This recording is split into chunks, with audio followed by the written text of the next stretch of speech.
Welcome to the Windows Computer and Technology channel, and I think it's one of the indications of how lost some of the Microsoft teams are.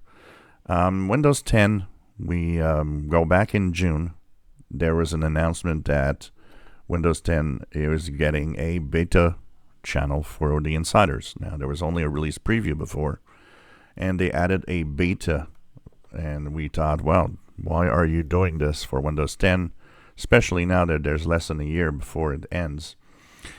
So speculations, of course, were there. Some were saying, well, maybe they want to make Windows 10, give a little longer of Windows 10 than they wanted, but nothing has changed. And the beta channel for Windows 10 hasn't really, brought much except a few little things that were later updated to Windows 10 and features.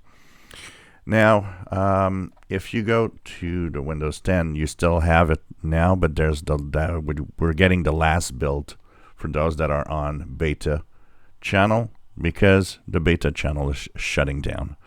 So it lasted, 5 months, and they're removing it. So which means that within a few weeks, you won't be able to get to the beta channel anymore. If you were there, they're going to push you to the release preview.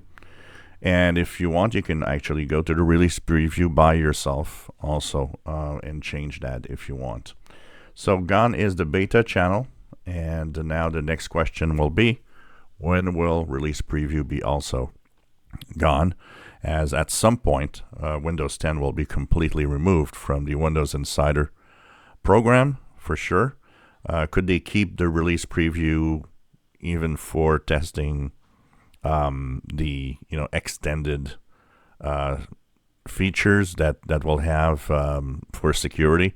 I don't think so, because they're not testing security updates in there. They're only testing the release preview or the preview release, as they call them, which is the update for bug fixes. So I would guess that the day they announce that bug fixes are over for Windows 10 probably will also be the day that the Windows Insider program will be gone from Windows 10 altogether.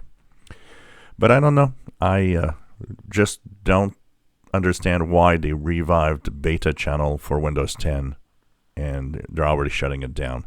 It was completely useless to do. If you enjoy my videos, please subscribe, give us thumbs up. Thank you for watching.